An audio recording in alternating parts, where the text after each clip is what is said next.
자, 다들 이제 중간고사도 끝났고 이제 기말고사를 준비해야 되는 그런 시기가 되고 있죠. 그렇죠? 자, 원래 이제 선생님 계획은 2주 정도 이제 중세국어를 한 다음에 내신을 들어갈 생각이었는데 가만히 날짜를 보니까 벌써 다음 주면 11월 달이더라고.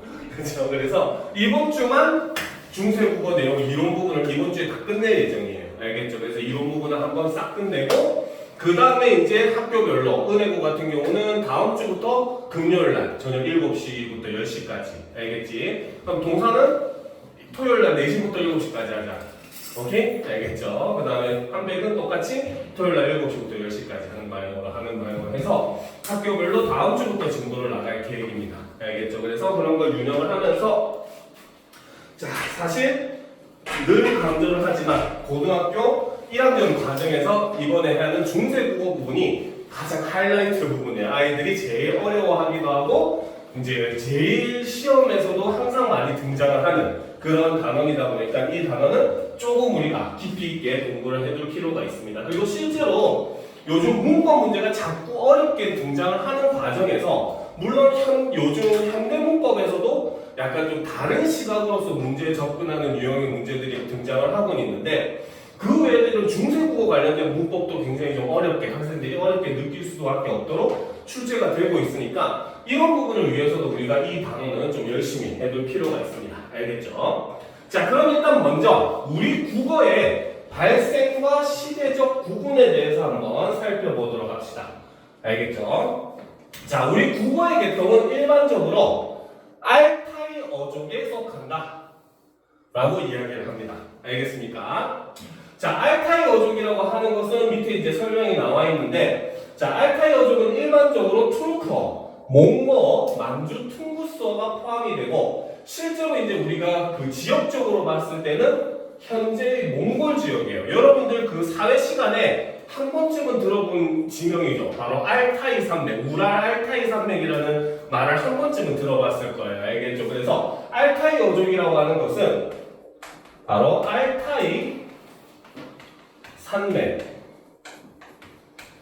동서쪽의 을 기준으로 하는 그 지역에 있는 어족을 우리 국어의 일단 그 발생지다라고 이야기를 합니다. 알겠죠? 그래서 실제로 한국 사람들 같은 경우는 몽고의 영향을 많이 받는다라고 얘기를 하잖아요. 그렇죠? 그래서 어린아이 때는 그 뭡니까? 몽고 반점이라서 엉덩이에 시퍼렇게 반점도 있고 하잖아요. 그래서 어떻게 보면 이런 몽고 쪽 계통의 그런 영향을 굉장히 많이 받은 민족이다라고 볼 수가 있습니다. 그래서 현행 학교 문법에서는 한국어와 일본어도 이 알타이 어족에 속한다라고 얘기를 합니다. 근데 그 근거가 있다고 얘기를 하죠. 자, 근거를 한번 살펴보면 자, 첫 번째 근거는 바로 뭐다? 모음 체계에서 장음과 단음이 의문론적으로 대립을 한다. 즉, 이 말은 쉽게 얘기하면은 바로 뭐다? 소리의 길이에 의해 의미가 구분이 된다. 자, 요 내용 같은 경우는 우리가 중학교 때부터 굉장히 많이 했던 내용이에요. 그죠? 바로 뭡니까? 비분절 의문에는 우리 국어의 소리의 길이가 포함된다라고 얘기를 하는데 바로 그러한 특성도 어떻게 보면 알타이 어족의 특징이라고 볼 수가 있어요. 그리고 두 번째 특징은 자, 바로 모음 조화라고 하는 게 등장을 합니다. 알겠습니까? 자, 그러면 이제 우리가 모음 조화가 뭔지도 공부를 해둘 필요가 있겠죠. 그렇죠? 자, 모음 조화라고 하는 것은 바로 무엇이냐? 바로 양성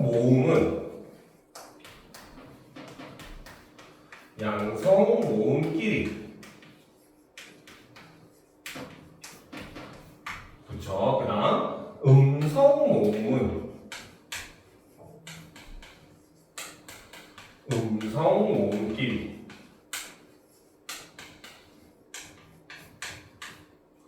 어울려 쓰이는 것을 우리는 모음조화라고 이야기를 합니다. 알겠죠?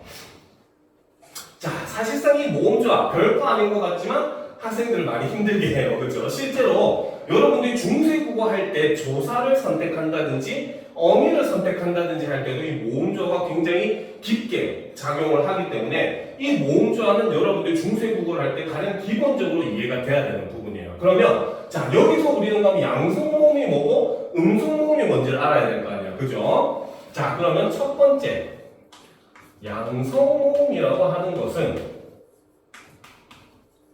그렇죠? 자 우리가 여러분들이 중학교 때 한글 창제 원리에 대해서 공부를 했었어요. 그렇죠? 실제로 모음을 만들 때 세종대왕님이 음양 오행의 그런 철학적 원리를 담아서 모음을 만들었다라는 말 기억이 날 겁니다. 그렇죠? 그래서 거기에서 말하는 음과 양 쉽게 얘기하면 밝음과 어둠이라고 하지만 사실 여기서 우리는 일반적으로 선입견을 가져. 밝음이 긍정이고 어둠이 부정적이라는 선입견을 가지는데 사실 음양오행은 그것과 관계가 없어요. 긍정 부정이 없어요. 왜? 밝음도 어둠이 있어야 밝음이 나타나고 어둠도 밝음이 있어야 어둠이 존재할 수 있듯이 음과 양은 서로 조화를 이루어야 된다고 하는 게 음양오행의 철학적 원리거든요. 자, 그래서 양성이라고 하는 건 기본적으로 밝음을 얘기합니다. 알겠습니까? 자, 기본적으로 우리가 모음에서 기본자가 아래아, 이 이렇게 있어. 아래아는 하늘을 본떠서 만들었고 은은 땅을 본떠서 만들고 이는 사람을 본떠서 만든다고 얘기했어요. 그렇죠? 그러면 하늘과 땅, 사람 중에 밝은 것, 가장 밝은 건 어느 게 되겠습니까?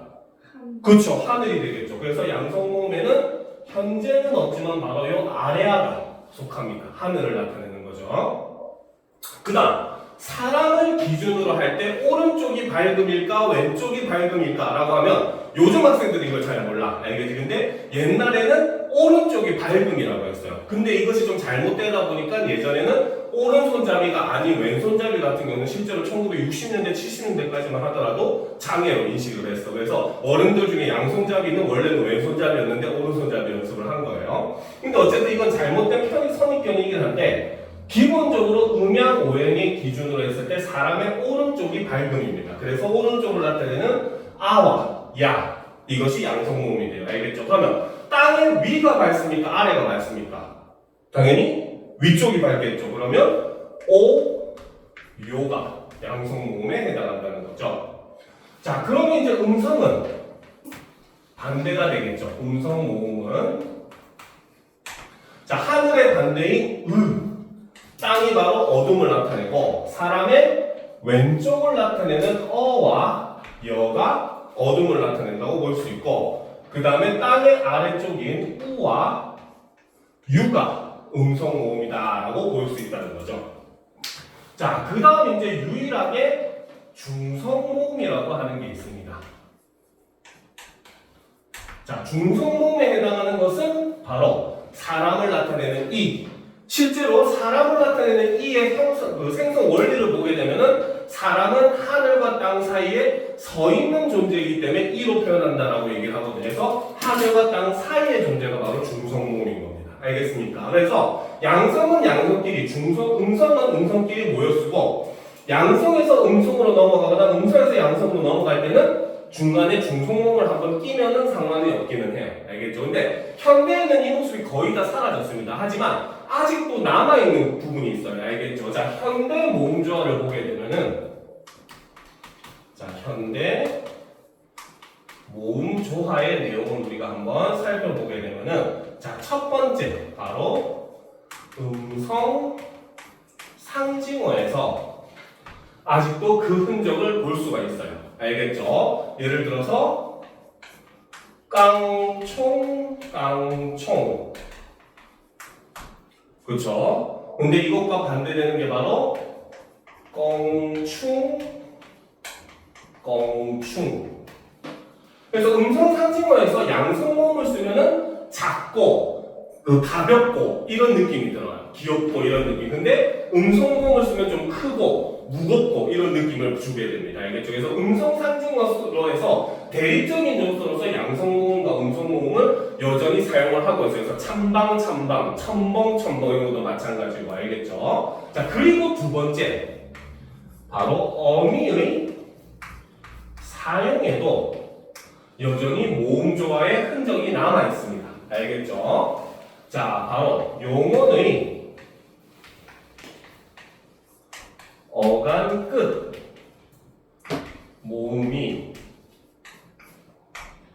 오나 아인 경우 어미로 아를 사용을 합니다.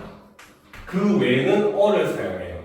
알겠죠? 그래서 완전한 모음조어라고 볼 수는 없기는 하지만 오나 아로 끝나는 경우에는 어미로 아로 시작하는 어미를 써요. 그래서 아서, 그 다음에 이런 것들을 사용을 하거든요. 근데 그 외에 모음으로 끝나는 경우는 어를 사용을 합니다. 알겠어요? 그래서 이런 것들도 현대까지도 남아있는 모음조어의 흔적이다라고 볼 수가 있어요. 알겠죠? 자, 그 다음 세 번째는 교차적인 성격을 지닌다라고 되어 있는데 이거는 말이 어려워요. 쉽게 생각을 합시다. 교차로서 성격을 가진다라고 하는 것은 바로 조사나 어미, 접사를 사용한다. 이런 개념으로 보시면 됩니다. 그래서 다른 말에 붙어가지고 문법적인 기능을 하는 그런 말들이 존재한다라고 보시면 돼요. 알겠죠? 자, 그리고 마지막 특징은 바로 뭐다? 수식어, 꾸며주는 말은 꾸밈을 받는 말 앞에만 위치한다. 영어 같은 경우는 우리가 그 관계대명사 같은 걸 사용해가지고 뒤에서 앞으로 꾸며주는 게 가능하죠. 근데 우리 국어는 절대 불가능한 이유도 바로 이런 알타의 어족의 성질을 이어받고 있다라고 볼 수가 있고 서술어도 역시 바로 문장의 제일 끝에 위치한다는 것도 바로 알타의 어족의 특징이다라고 볼 수가 있다는 겁니다. 알겠습니까? 자, 이렇게 간단하게 넘어가고 자, 그러면 이제 국어의 발전 요거는 표를 보면서 우리가 한번 살펴보도록 합시다. 자, 그래서 아까 선생님이 설명을 했듯이 우리 국어는 기본적으로 알타의 어족에서 발생을 했다. 그리고 그 알타의 어족에서 이어진 말이 북쪽에는 북방부여, 처음에 우리나라의 고조선 이후의 국가가 바로 북쪽에는 부여, 그 다음에 남쪽에는 삼한 이렇게 구성이 됐었잖아요. 그래서 북방부여와 남방한어로 나뉘어지게 됩니다. 그리고 북방부여는 다시 고구려어로 발전을 하게 되고 남방한어는 좀 더 세분화돼서 백제어와 신라어로 나뉘어지게 돼요. 알겠습니까? 그리고 이제 우리나라를 처음으로 통일한 국가가 바로 통일신라잖아요. 그렇죠? 자, 통일신라는 위에다 특징을 하나 적어놓도록 합시다. 알겠죠? 바로 최초로 언어가 통일이 되었다. 자, 여기서 돌발 질문. 신라의 수도는 어디일까요? 신라의 수도? 어디? 그치, 경주잖아. 그치? 자, 지금도 우리가 수도인 서울을 중심으로 언어가 통일이 돼 있는 거잖아요. 그렇죠? 이때도 역시 마찬가지 수도를 중심으로 언어는 통일이 됩니다. 알겠죠? 그러니까 최초로 통일신라 때 언어가 통일이 되면서 언어의 중심지가 바로 남부 지역, 우리나라 남부, 그 중에서도 경주를 중심으로 언어가 통일이 됩니다. 알겠습니까? 자, 그리고 이제 고려가 건국이 되면서 고대 국어는 끝이 나요. 그 다음부터 고려 때부터 우리는 사실 중세 국어라고 이야기를 합니다. 알겠죠? 자, 고려의 경우는 고려의 수도는 혹시 어딘지 아세요? 그러면 고려의 수도가 어딘지 압니까? 바로 개경.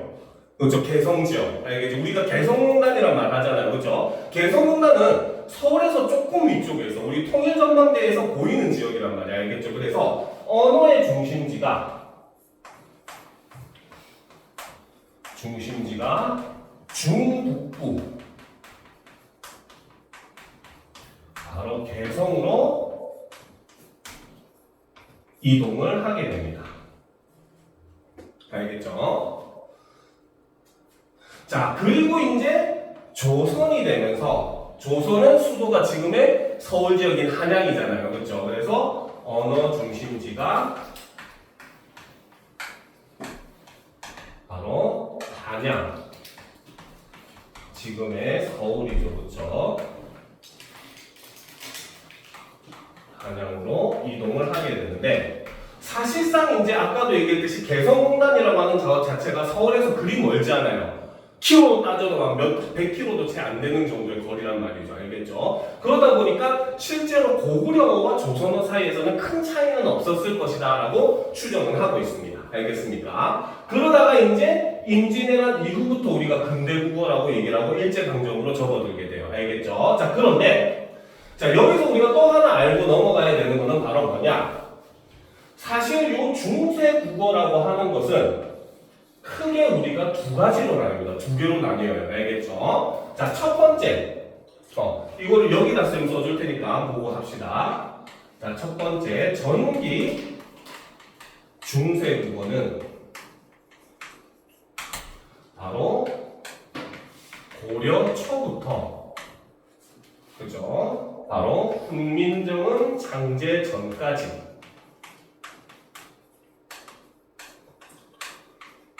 창제가 1443년이거든요. 창제 전까지를 전기 중세국어라고 합니다. 자, 그리고 이제 우리가 실질적으로 배우는 건 바로 이 후기 중세국어죠. 자, 후기 중세국어에 해당하는 거는 바로 뭐다? 훈민정음 창제 이후부터 바로 임진왜란 전까지를 우리는 후기 중세국어라고 하고, 여러분들 교육과정은 바로 요 후기 중세국어를 중심으로 공부를 하게 됩니다. 알겠습니까? 그래서 훈민정음이 창제라고 하는 것은 문자 언어라고 하는 것들을 우리가 사용하게 됐다는 가장 큰 차이가 있기도 하고, 그로 인해서 이때 당시에 사람들이 어떤 식으로 발음을 했을지라든지 이런 것들을 추측할 수 있는 하나의 그런 많은 자료를 제공을 하고 있기 때문에 이 훈민정음 창제라고 하는 걸 기준으로 우리가 나누게 돼요. 알겠죠? 자, 밑에 있는 설명은 쭉 한번 그냥 읽어보면 될 겁니다. 자, 그러면 창제 원리는 오늘 시간이 없으니까 쭉 넘어가도록 합시다. 알겠죠? 자, 시대적 특징부터 한번 보도록 합시다. 그죠? 자, 여러분들은 교과서에서 고대 국어에 대한 내용을 다루진 않아요. 알겠죠? 그런데 몇몇 학교들 같은 경우는 이제 프린트라든지 이런 걸 통해서 고대 국어의 내용을 간단하게나마 다루기도 할 겁니다. 그래서 여러분들이 이 내용을 다 알 필요는 없습니다. 알겠습니까? 근데 표기법의 차이나 이런 것들은 좀 간단하게 볼 필요가 있습니다. 알겠죠? 자, 일단 우리가 우리 국어에서 표기법의 발전을 한번 살펴보도록 합시다. 알겠습니까? 자, 처음에는 그쵸?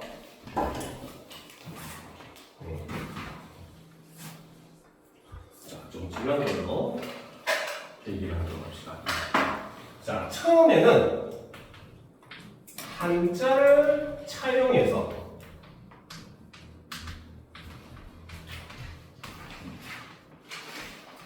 표기를 하게 됩니다. 알겠죠? 자, 기록상으로 봤을 때는 이제 AD 약 2세기에서 3세기경에 우리나라에 한자가 유입됐을 것으로 추정을 합니다. 그래서 실제로 뭐 삼국시대, 신라시대 때부터 이제 한시라든지 이런 것들이 굉장히 많은 작가에 의해서 사용이 되게 돼요. 알겠죠?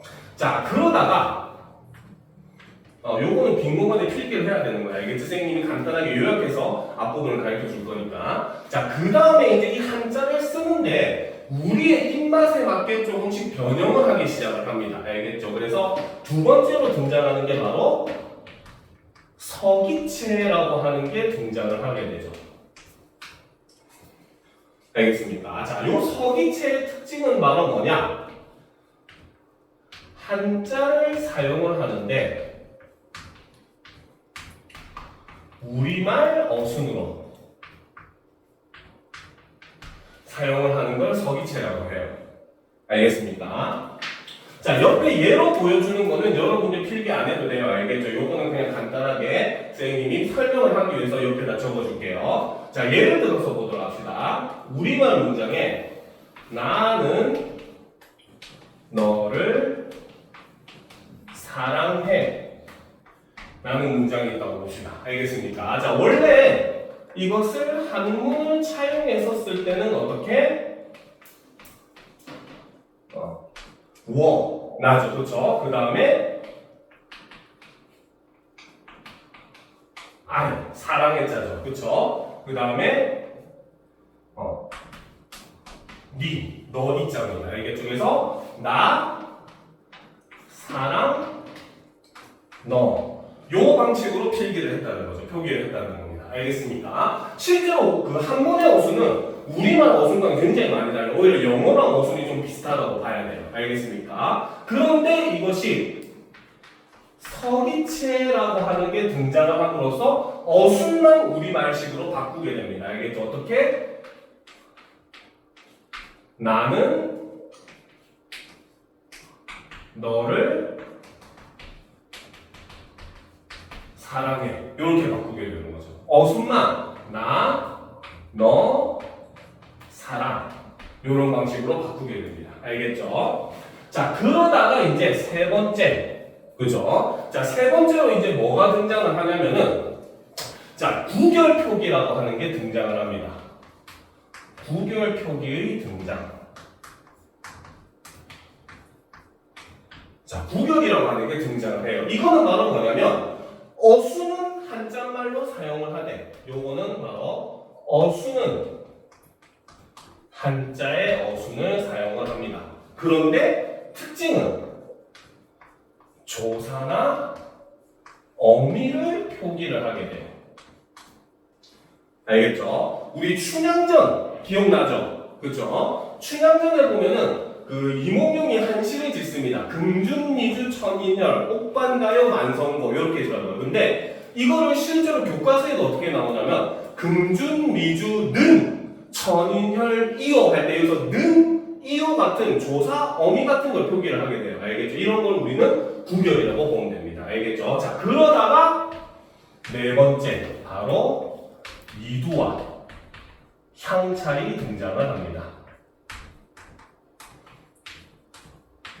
우리가 향가를 배울 때 배웠던 이두 향찰 같은 것들이 이제 신라 시대에 등장을 하게 돼요. 그래서 이두 향찰은 우리말 어순, 어순도 우리말 어순이고, 그 다음 조사나 어미도 표기를 한, 우리말을 완전히 전면적으로 표기한 게 바로 이두 향찰이라고 볼 수가 있어요. 알겠죠? 자, 그러면 어떻게 했느냐? 자, 향찰로 표기를 하면 어떻게 하냐면, 그죠? 자, 뜻과 음이 있으면, 이거는 나, 이자입니다. 그죠? 자, 나, 아자죠. 그죠? 그 다음에,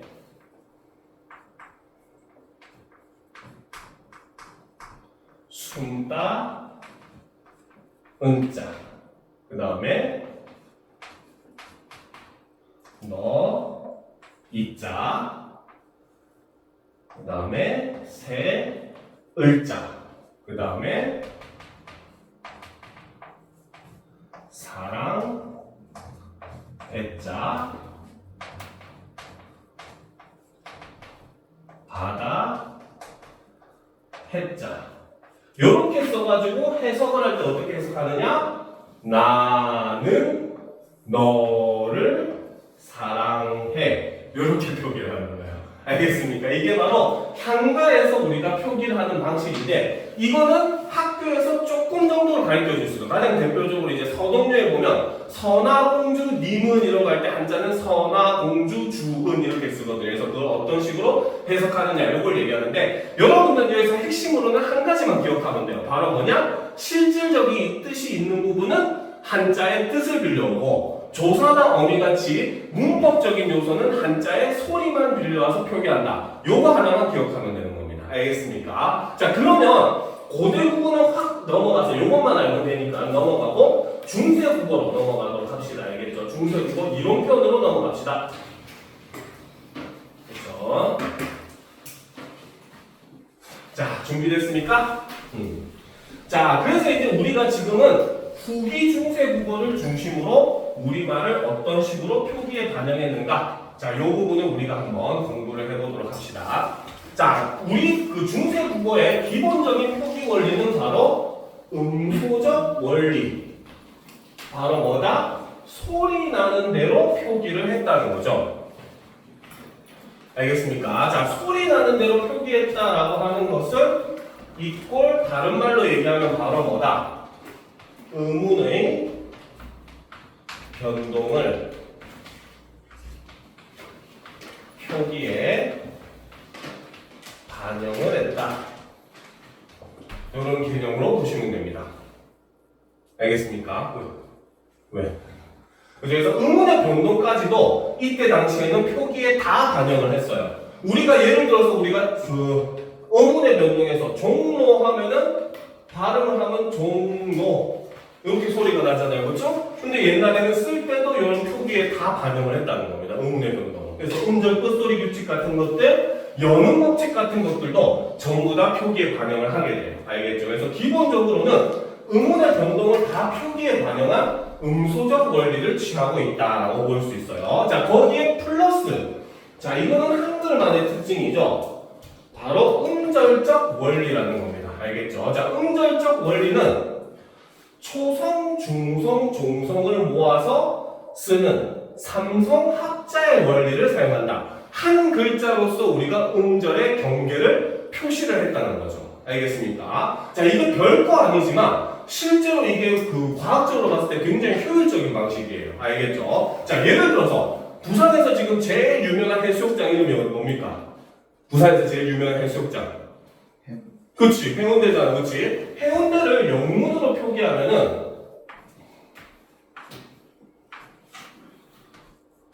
이렇게 표기를 하거든요. 알겠죠? 근데 이거를 외국 사람한테 딱 보여주잖아요? 두 가지로 갈립니다.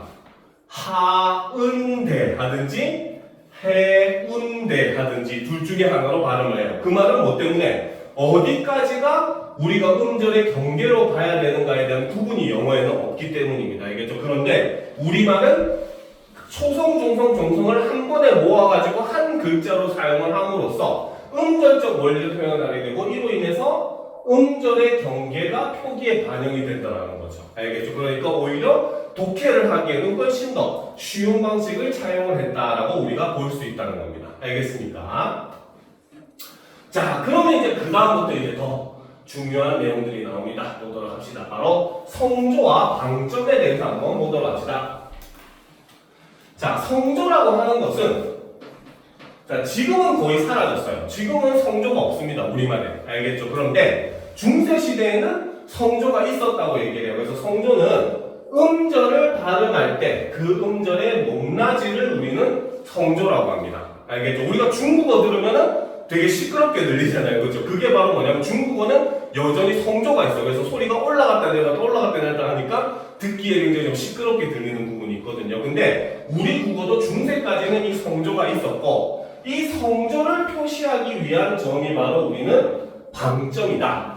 그래서 음절의 성조를 어디에? 글자의 왼쪽에 점을 찍어서 표기를 했다는 겁니다.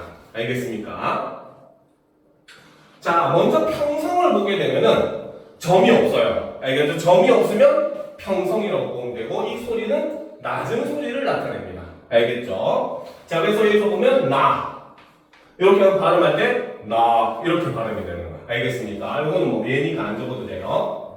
자, 그 다음 거성은 점이 한 개가 있어요. 알겠죠? 이거는 높은 소리를 나타내고 얘를 보면 들 보면은 여기 점이 하나 있어요. 얘는 읽으면 들 이렇게 읽어야 돼요. 알겠습니까? 그래서 나, 들 이런 식으로 읽습니다. 그 다음 상성은 점이 두 개. 그래서 처음에는 낮았다가 높아지는 소리. 그래서 말 해가지고 점이 두 개면은 어떻게 읽어야 되느냐? 말 이렇게 읽어야 돼요.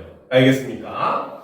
자, 그런데 이 상성 같은 경우는 옆에 하나만 적어 놓도록 합시다. 자, 이 상성이 현대의 장음으로 긴 소리죠. 장음으로 발전을 하게 됩니다. 알겠죠? 자, 그 다음에 이제 마지막이 입성. 자, 얘는 점과 무관해요. 점과 무관하다는 건 없어도 되고 하나여도 되고 두 개여도 된다는 거예요. 알겠죠? 그러면 입성은 어떻게 표시하느냐? 바로 종성의 받침이 기읍, 디귿, 비읍, 시읒이 오는 경우에 자, 요 경우는 우리가 길게 발음을 못해요.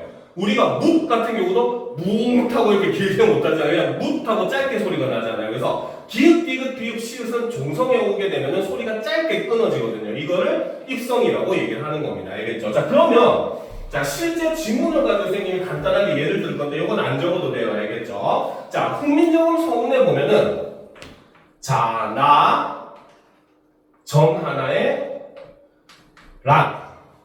그 다음, 말, 싸, 미. 이렇게 적혀 있거든요. 알겠죠? 자, 항상 글자의 왼쪽을 봐야 됩니다. 알겠습니까? 자, 여기서 지금 나자는 점이 없으니까 평성, 낮은 소리죠. 그렇죠? 그 다음에 랏은 점이 하나니까 거성, 높은 소리인데 받침이 시으시니까 입성으로서 짧게 이렇게 소리가 나죠. 그렇죠? 그 다음 말자는 점이 두 개이기 때문에 낮았다가 높아지는 소리고, 싸자는 점이 없으니까 다시 낮은 소리, 미자는 점이 한 개니까 높은 소리예요. 그럼 얘를 읽으면 어떻게? 나라, 말, 싸, 미 이렇게 읽어야 된다는 거. 중국 사람 같죠, 그렇죠? 이런 식으로 읽는 것들을 바로 우리가 성조, 그리고 그 성조를 표기한 이 점들을 우리는 방점이라고 한다. 이런 개념을 알아두면 됩니다. 알겠습니까? 자, 그런데 여기서 우리가 한 가지 또 유념을 해야 되는 표현이 있어요. 바로 뭐냐? 절음부호라고 하는 게 있습니다. 알겠죠? 자, 절음부호라고 하는 거는 종성이 리을로 끝나는 낱말과 그 다음 이어지는 낱말을 구분하기 위해 종성 리을 뒤에 여린 히읗을 넣어서 입성을 표시한 것. 요걸 우리는 절음부호라고 이야기를 합니다. 알겠습니까? 자, 그런데 요 절음부호 같은 경우는 학교 선생님에 따라서 간혹 가다가 다른 말로 표현하는 선생님이 있어요. 그래서 비슷한 개념으로 된소리되기 부호다. 요렇게 설명을 해주는 선생님도 있습니다. 알겠습니까? 자, 실제 이제 예문을 보면은 못할 놈이 이렇게 적혀 있거든요. 우리 중세국어는 참고로 띄어쓰기를 안 해요. 알겠습니까? 우리나라에서 최초로 띄어쓰기가 시작된 게 근대국어 들어와가지고 독립신문 창간사 1896년에 이제 독립신문이라는 게 만들어지면서 거기에 최초로 띄어쓰기를 하는 거예요. 알겠죠? 그래서 중세에는 이렇게 띄어쓰기 없이 이렇게 표기를 하다 보니까 어디까지가 다른 낱말과 구분해야 되는가라는 거를 표시할 필요가 있었고, 그 표시를 위해서 나타낸 게 바로 이 절음부호였다는 거죠. 그래서 해석을 할 때도 보면 못할 놈이라고 해서 이거 띄어써야 된다, 띄어서 읽어야 된다라는 걸 표현하기 위해서 사용한 게 바로 이 절음부호다라고 이야기를 합니다. 알겠죠? 그래서 이 절음부호 같은 경우는 이런 식으로 얘기했을 때 음절의 경계를 표시한다라고 얘기를 하는데, 간혹가다 실제로 이제 여러분들이 지문에 보면 홀 빼이셔도 이런 지문이 있는데, 이때 요 발음이 보면은 홀 빼라고 이렇게 발음이 되거든요.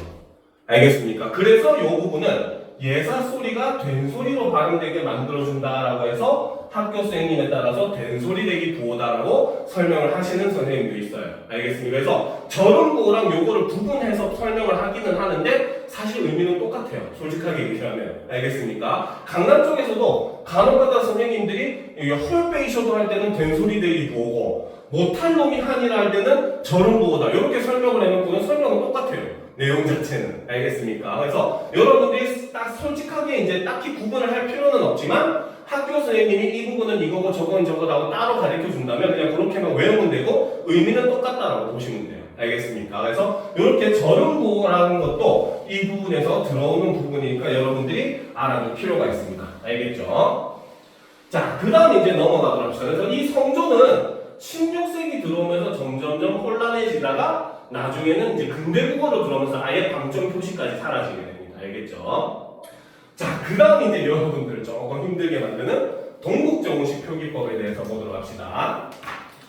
자, 동국정오식 표기는 바로 이상적인 한자음.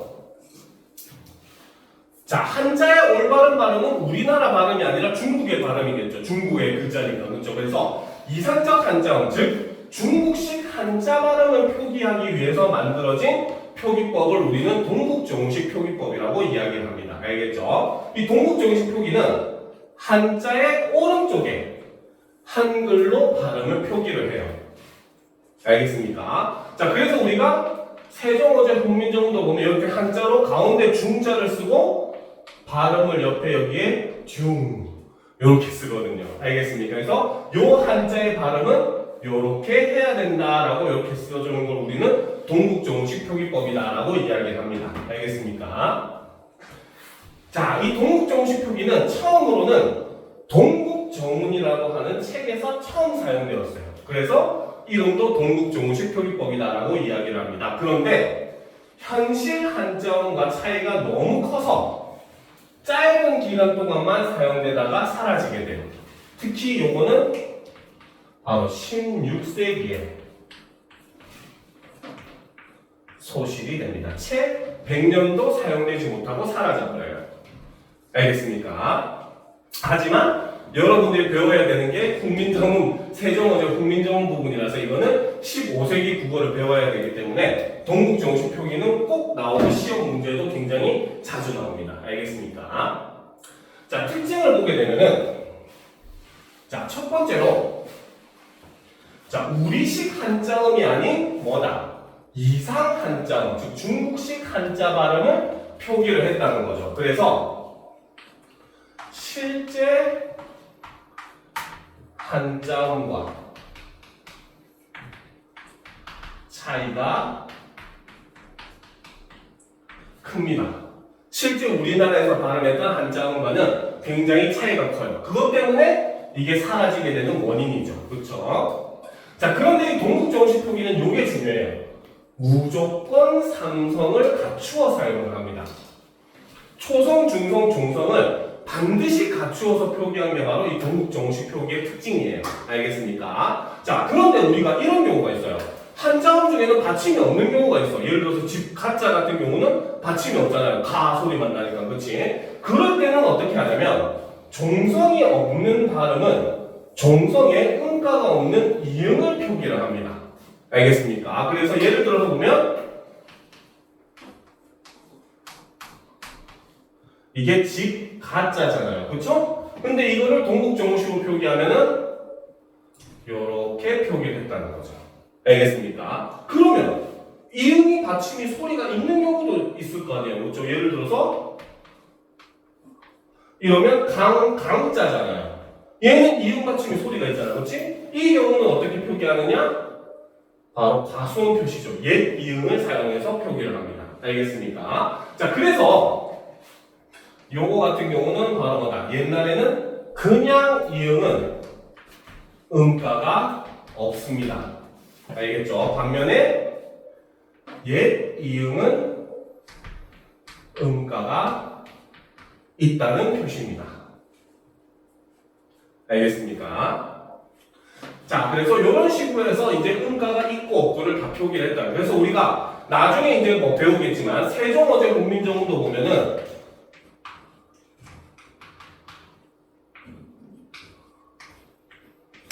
이렇게 표기가 되어 있거든요. 그렇죠? 근데 읽을 때 아이들은 그냥 읽으라고 하면 생종, 엉쟁 이렇게 있는데 그냥 이응은 음가가 없기 때문에 세종, 어제 이렇게 읽어야 되는 거예요. 알겠죠? 그래서 이렇게 음가가 있고 없고를 이런 식으로 이응을 통해서 표현을 했다는 것도 동국정식 표기의 가장 큰 특징 중에 하나입니다. 알겠습니까? 자, 그 다음 이제 특징은 바로 순경음이라고 하는 걸 사용을 해요. 알겠죠? 순경음은 입술 소리, 두 입술 소리죠. 비읍, 쌍비읍, 피읍, 미음. 그렇죠? 이 입술 소리 아래에 이응을 연서, 세로로 나란히 쓰는 걸 우리가 연서라고 하는데 이 이응을 연서한 순경음 바로 비읍, 순경음 비읍, 순경음 쌍비읍, 순경음 피읍, 순경음 미음 얘네를 사용해서 순경음을 표기를 하게 됩니다. 알겠죠? 자, 그런데 자, 요거 하나는 적어놓도록 합시다. 자, 순경음 비읍 같은 경우는 알겠죠? 한자음,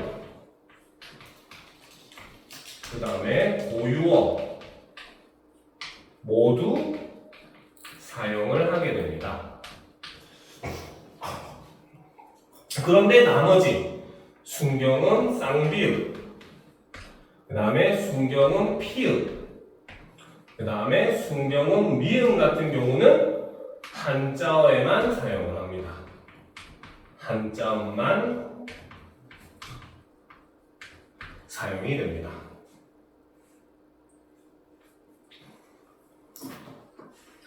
알겠죠? 이해가 돼요? 그렇지. 아직은 막 이론만 하고 있으니까 조금 힘든 부분도 있을 거는데 이걸 하고 본문을 보면 좀 더 이해가 잘 되니까 이거 공부를 할 필요가 있어요.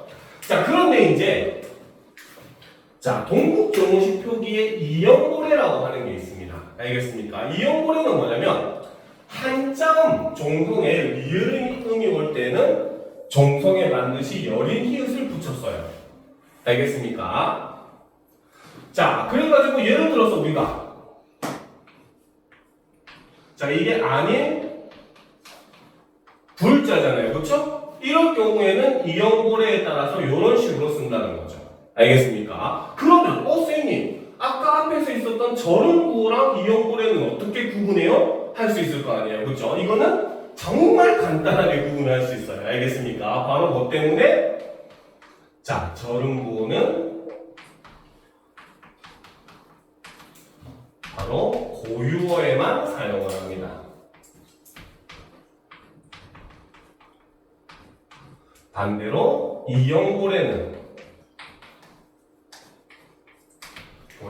한자음에만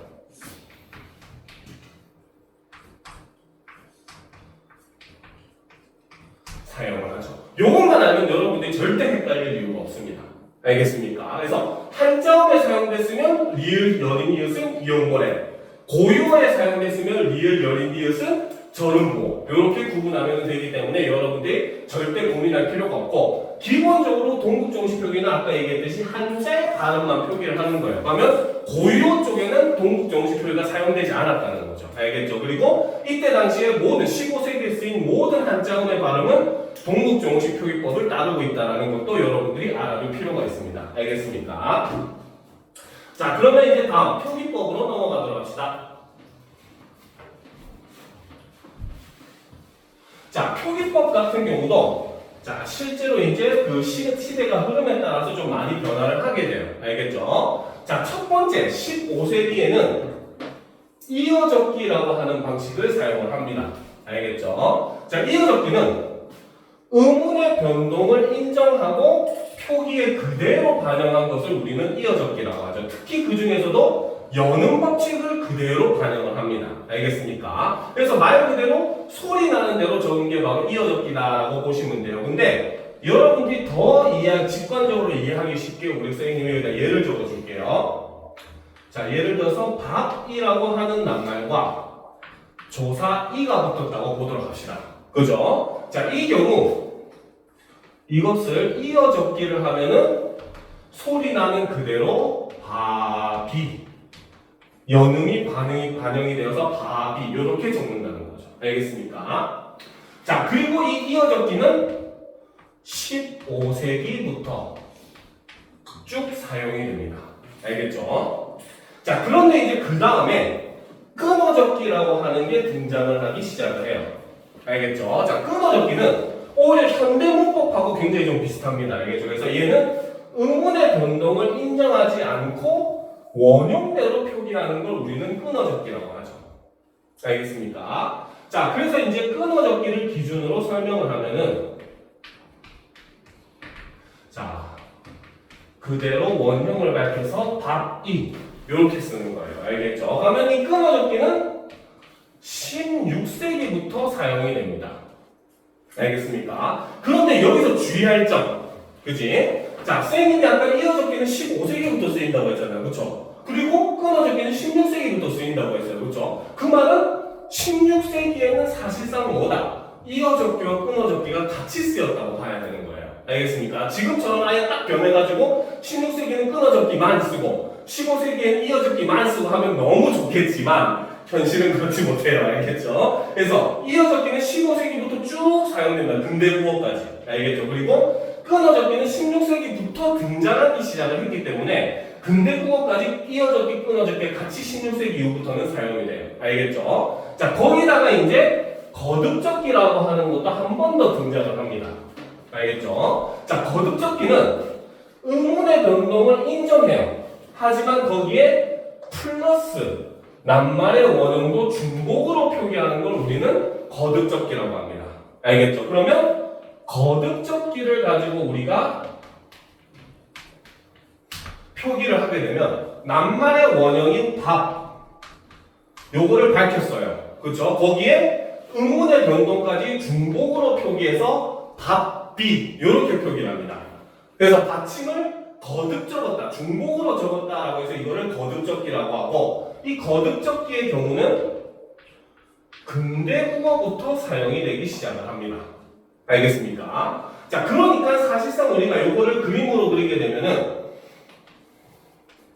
15세기, 16세기, 근대 이렇게 했을 때 이어 적기는 이렇게 쓰이게 되는 거고, 끊어 적기는 이렇게 쓰이게 되는 거고, 거듭 적기는 이렇게 쓰이는 거예요. 사실상 시대적으로 보면 다 혼합돼서 쓰이게 되는 거예요. 알겠죠? 근데 이렇게 될 수밖에 없는 이유 중에 하나가 바로 뭐냐면 이때까지만 하더라도 우리말의 문법이라고 하는 게 존재하지 않았어요. 알겠습니까? 실제로 우리나라의 문법이 처음 등장한 거는 1933년에 주시경 선생님께서 조선어학회를 만들게 되고 조선어 규범을 만들게 돼요. 알겠습니까? 그때부터 처음으로 문법이라고 하는 게 등장을 하기 시작하니까 솔직히 그전에는 사람들이 쓰고 싶은 대로 다 썼어요. 그러다 보니까 여러 가지가 섞여 있는 형태가 자꾸자꾸 시간이 지날수록 많이 보이게 됩니다. 알겠죠? 그럼에도 불구하고 선생님이 이런 걸 중심으로 가르쳐주는 이유가 뭐냐? 실제로 예전에 숙명여고에서 이 문제가 나온 적이 있어요. 갑자기 뜬금없이 처음 보는 지문 하나 딱 갖다 놓은 다음에 이 글이 몇 세기에 쓰인 그 몇 세기 국어에 해당하는지 쓰시오. 이런 서술형 문제가 나왔거든요. 그랬을 때 각각의 시대별로 어떠한 특징들이 있는지를 알아야지 우리가 그런 걸 구분할 수 있어요. 물론 이 지역 학교는 그렇게까지 어렵게 등장하지 않을 거예요. 하지만 그래도 우리가 방심하지 말고 그런 정도는 좀 알아줄 필요는 있다는 겁니다. 알겠습니까?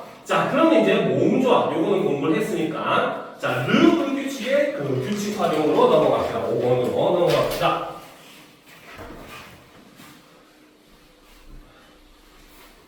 자, 현대국어에서 어간의 끝이 르로 끝나는 말들은 불규칙 활용을 합니다. 알겠습니까? 자, 현대국어에서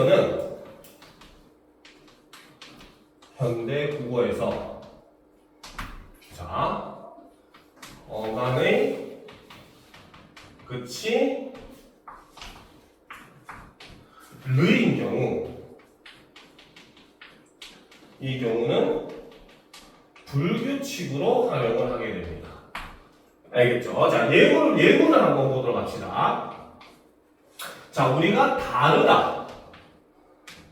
다르에다가 아가 붙게 되면은 우리가 어떻게 쓰냐? 바로 달라. 이렇게 쓰죠. 그죠? 의가 탈락해버리고 없던 리을이 첨가되는 형태를 보여줍니다. 알겠습니까? 그런데 반대로 푸르다. 여기에 어가 붙게 되면은 푸르러가 돼요. 이때는 푸르까지 그대로 쓴 다음에 갑자기 어떤 리을 하나만 첨가가 되고 있죠. 그렇죠? 그렇기 때문에 어간의 끝이 이렇게 르로 끝나는 경우는 우리 국어는 전부 불규칙 활용으로 분류를 합니다. 알겠습니까? 그런데 이게 중세에는 규칙적으로 활용이 됩니다. 알겠습니까? 자, 이것도 쉽게 가르쳐 줄게요. 자, 현대는 불규칙적인 활용을 보이는 르로 끝나는 어간을 가진 용어들이 중세와 근대는 규칙적으로 활용하는 모습을 보여줬다는 거죠. 자, 먼저 15세기에는 리을 이응 활용형을 보여줍니다. 알겠습니까? 자, 이게 바로 무슨 말이냐? 굉장히 쉬워요. 알겠죠? 예를 들어서 다르다라는 말에 아가 붙잖아요. 그렇죠? 얘가 리을 이응으로 활용을 하게 되면은 어떻게?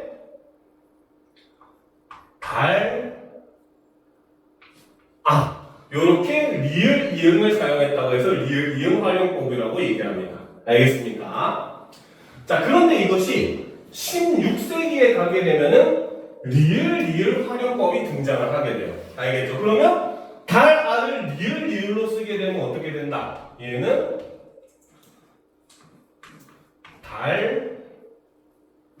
달라 이렇게 된다는 거죠. 이거는 푸르로도 마찬가지입니다. 이것도 그러면 더 이해하기 쉽게 푸르에다가 어를 붙였을 때도 역시 마찬가지 리을 이응 활용형으로 하게 되면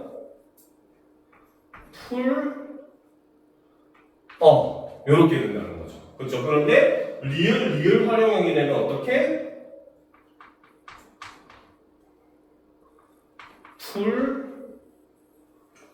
러 이렇게 리을 리을이 된다는 거죠. 알겠습니까? 자, 그러는 것이 근대에 오게 되면은 리을 니은 활용으로 변합니다. 알겠죠? 그러면 다르다 같은 경우는 어떻게?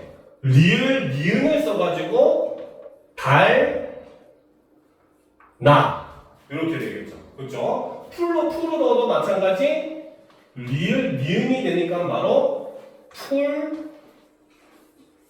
너 이렇게 표기가 되겠죠. 그렇죠? 그래서 이런 식으로 이제 중세에는 르로 끝나는 어간의 뜻이 르로 끝나는 단말이 규칙적으로 활용되는 모습을 보여줬고 이것도 우리가 시대를 구분하는 하나의 기준이 됩니다. 그래서 세종어제 국민정음도 보면은 나란 말씀이 중기계 달아 이렇게 표기를 하고 알겠죠? 소화거제 같은 경우도 보면은 이제 리을 활용형을 써가지고 표기를 하는 그런 모습들을 보여줘요. 그래서 그런 것들 구분하는 것도 굉장히 중요하게 작용을 합니다. 자, 그 다음 이제 6번. 자, 주격조사의 변화. 자, 요것도 학생들이 굉장히 힘들어하는 내용 중에 하나입니다. 그리고 이거 같은 경우는 이제부터 조사의 활용이라든지 이런 것들은 모의고사에도 굉장히 잘 등장하니까 우리가 주의 깊게 봐줄 필요가 있습니다. 알겠죠? 자, 먼저 보도록 합시다. 자, 개념은 중세 시대의 주격조사는 현대와 그 형태가 달랐습니다. 알겠죠? 기본적으로 중세 시대의 주격조사는 이 형태밖에 없어요. 알겠죠? 그런데 그 이가 지금보다 더 복잡하게 사용이 됩니다. 알겠습니까? 자, 첫 번째. 그래서 내용은 15세기에는 주격조사로 이가 사용이 됩니다. 그런데 환경에 따라서 그 형태가 달라져요. 제일 첫 번째. 자, 자음 모음의 이 형태.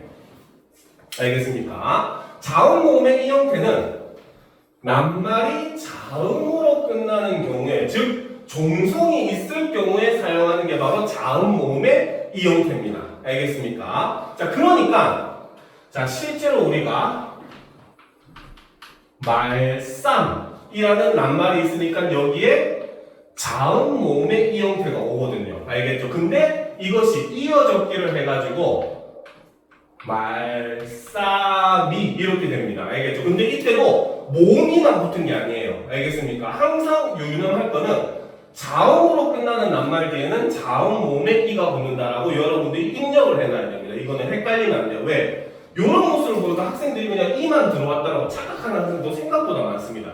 전체 학생이 한 40%는 착각을 합니다. 알겠죠? 그래서 절대 착각하지 말고, 그래서 종성에 자음이 오는 경우에는 무조건 자음 모음의 이 형태다. 이렇게 보시면 됩니다. 알겠습니까?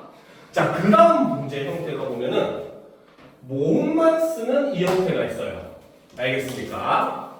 자, 모음만 쓰는 이 형태는 낱말이 모음으로 끝나는데 그 중에서도 모음 이, 에, 예, 왜, 워왜, 이외의 모음으로 끝나는 경우다.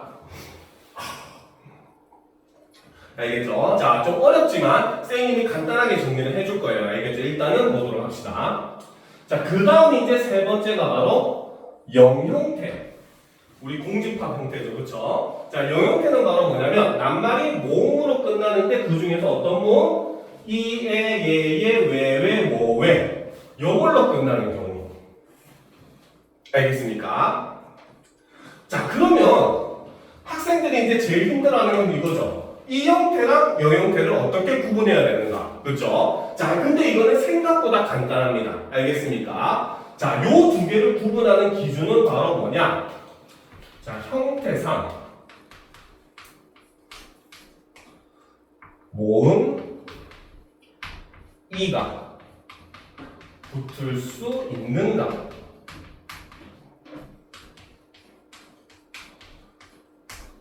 있는가가 이 두 개를 구분하는 기준이라고 보시면 돼요. 알겠습니까?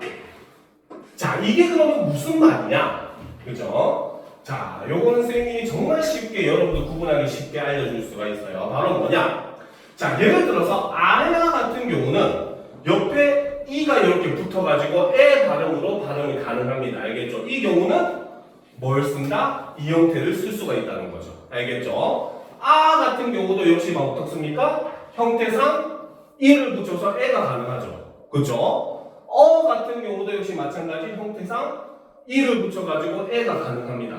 그죠? 그 다음 오 같은 경우도 형태상 이가 붙어가지고 왜가 가능하고 와 같은 경우도 형태상 이가 붙어서 왜가 가능하다는 거죠. 그렇죠? 이럴 때는 전부 다 무슨 형태?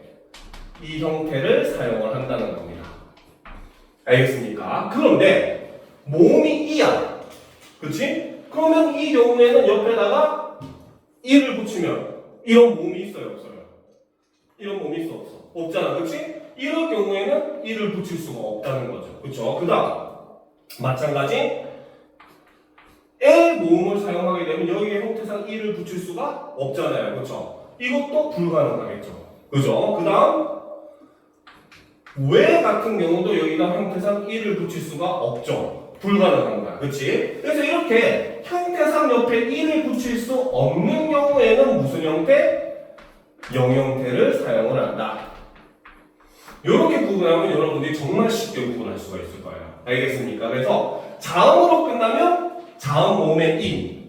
그 다음 형태상 모음 이가 붙을 수 있는 모음으로 끝나면 모음 이. 그 다음에 형태상 모음 이가 붙을 수 없는 형태의 모음으로 끝나면 영형태. 이렇게 보시면 되는 겁니다. 알겠습니까? 자, 그래서 각각을 우리가 간단하게 예를 한번 들어서 설명을 해보면은, 자, 아까 얘기했듯이 말쌈 더하기 여기에 주격조사가 오죠. 왔을 때 이때는 자음으로 끝났기 때문에 주격조사로 이가 사용이 돼가지고 말쌈이가 되고 이것이 말쌈이 이렇게 됩니다. 알겠습니까? 근데 이 형태가 쓰이는 경우는 공자님할 때도 공자죠, 그렇죠? 이때는 모음으로 끝났는데 아래라니까 여기에 주격조사가 붙을 때는 형태상 이가 붙을 수 있어서 모음 이가 오는 이런 형태가 돼요. 알겠죠? 그래서 얘 같은 경우는 공제 이렇게 쓴다는 거죠. 알겠습니까? 자, 그런데 이제 그렇죠? 자, 용비어천가에 보면은 옛날에는 뿌리를 불휘라고 얘기를 했어요. 알겠죠? 근데 여기에도 주격조사가 붙어야 되는데, 자, 이 경우는 위니까 형태상 이가 붙으면 말이 안 되잖아. 그렇죠? 그러니까 이때는 주격조사로 뭘 쓴다? 영형태를 쓴다는 거죠. 그래서 문장에 썼을 때도 그대로 불휘 이렇게 쓴다는 겁니다. 알겠습니까? 그런데 주의할 거, 아무리 이렇게 썼다고 해도 해석을 하라라고 하면은 뿌리가라고 해서 주격조사를 꼭 넣어줘야 돼요. 안 넣어주면은 무조건 틀렸다고 합니다. 알겠습니까? 그래서 일부러 주격조사의 영형태 형태를 알고 있느냐를 묻기 위해서 내는 내용이기 때문에 여러분들이 요거는 꼭 유념을 해둬야 돼요. 알겠습니까? 자, 좀 지쳐가는 것 같으니까 지금부터 10분 정도 쉬었다가 이어서 가도록 합시다. 알겠죠?